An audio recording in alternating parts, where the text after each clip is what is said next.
समझिए कि जिस समय पूरे अभियान का फोकस कीव पर हो सकता है, उस समय मारियोपोल पर पुतिन ने इतने भयानक हमले क्यों करवाए? मारियोपोल से ही पुतिन के कौन से स्वार्थ सिद्ध होते हैं?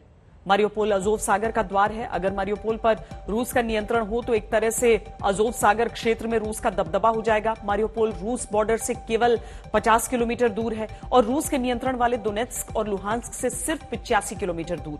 पुतिन चाहते हैं कि यूक्रेन मारियोपोल से अपना नियंत्रण छोड़ दे, सरेंडर कर दे। इससे पुतिन अपने दबदबे और प्रभाव को विस्तार दे पाएंगे। पुतिन को क्रीमिया तक सीमित होकर रहना मंजूर नहीं है। वो मारियोपोल में अपना फायदा देख रहे हैं, इसीलिए मारियोपोल पर ताबड़तोड़ हमले हुए हैं और वहां रूसी सेना पर बड़े पैमाने पर युद्ध अपराध करने के आरोप लगे।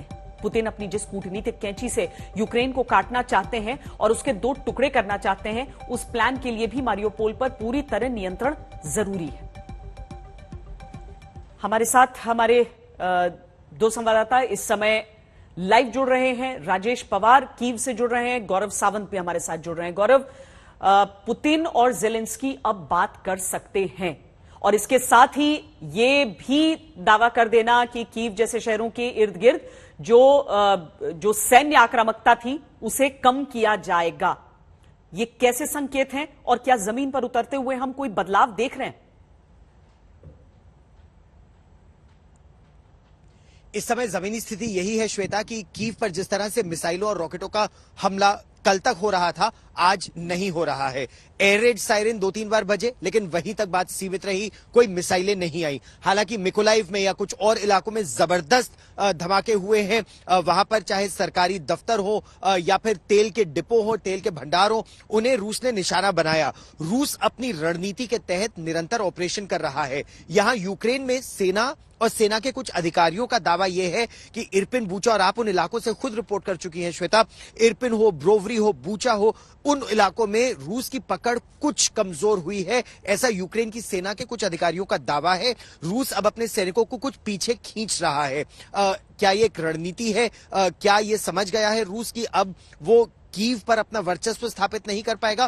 क्योंकि 24 फरवरी को रूस के राष्ट्रपति व्लादिमीर पुतिन ने क्या कहा था? उनकी 2 मंशाएं थी, एक सत्ता परिवर्तन यानी राष्ट्रपति जेलेंस्की को हटा देना, और दूसरा यूक्रेन को डीमिलिटराइज कर देना, डीनाजिफिकेशन उनका करना। 34 दिन बाद दोनों में वो सफल नहीं हो पाए हैं। हालांकि जो डॉनबास का क्षेत्र है बहुत महत्वपूर्ण, 24 फरवरी को 30% उनके पास था डोनेस्क और लुहांस्क, जिसको उन्होंने इंडिपेंडेंट रिपब्लिक भी घोषित कर दिया था। अब वो लगभग 90% उनके पास है। और राजेश, में दोनों मारियोपोल शहर से रिपोर्ट कर रहे थे, उस समय मारियोपोल शहर अब रूस के लगभग पूरी तरह कब्जे में है। कुछ ऐसे पॉकेट्स ऑफ रेजिस्टेंस है जहां अजोव बटालियन, जिनको बहुत अल्ट्रा राइट विंग या नाजी बटालियंस भी कहा जाता है, वो अभी भी एटीजीएम्स, एंटी टैंक गाइडेड मिसाइल से रूस पर पलटवार कर रही है। तो वो इलाका रूस अपने में कब्जे में करने में सफल रहा है, खरसन का इलाका करने में सफल रहा है। तो क्रीमिया के लिए चाहे पानी पहुंचाना हो या सी ऑफ अजोव से काट देना हो यूक्रेन को, इसमें तो सफलता मिली है राष्ट्रपति पुतिन को। लेकिन बड़ी पिक्चर अगर देखी जाए तो जो 24 फरवरी को इस ऑपरेशन को लॉन्च करते समय उनकी जो मंशा थी, वो दोनों में सफल नहीं हो पाए हैं। ना राष्ट्रपति जेलेंस्की की सत्ता पर बदली है और ना यूक्रेन डीमिलिटराइज हुआ है।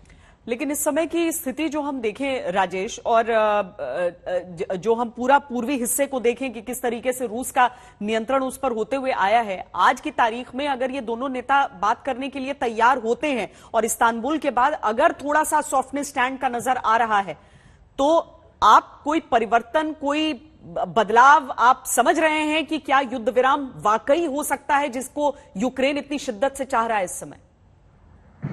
देखिए श्वेता, जैसा मैंने कल कहा था कि इस जो बातचीत है जो इस्तांबुल में आज हुई है, इससे कुछ खास नतीजा नहीं निकलेगा। और मैं आपको बता दूं कि इसमें किसी भी चीज पर हस्ताक्षर नहीं किए हैं दोनों तरफ के रिप्रेजेंटेटिव्स ने।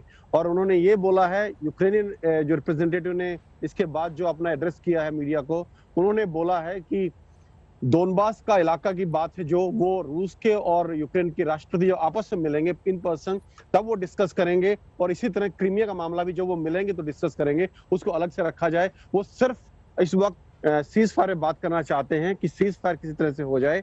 जो मेन मुद्दे हैं उन पे उन्होंने जो है ये बोल दिया है कि वो सिर्फ राष्ट्रपति के लेवल पर डिस्कस होगा। इसके अलावा न्यूट्रलिटी के लेवल पर जहां तक जो बात समझ में आ रही है वो ये है कि नेटो के लिए उन्होंने मना कर दिया यूक्रेन ने कि हम नेटो ज्वाइन नहीं करेंगे, और रूस कुछ हद तक राजी हो गया है कि यूक्रेन अगर चाहे तो यूरोपियन यूनियन ज्वाइन कर सकता है पर नेटो नहीं। श्वेता।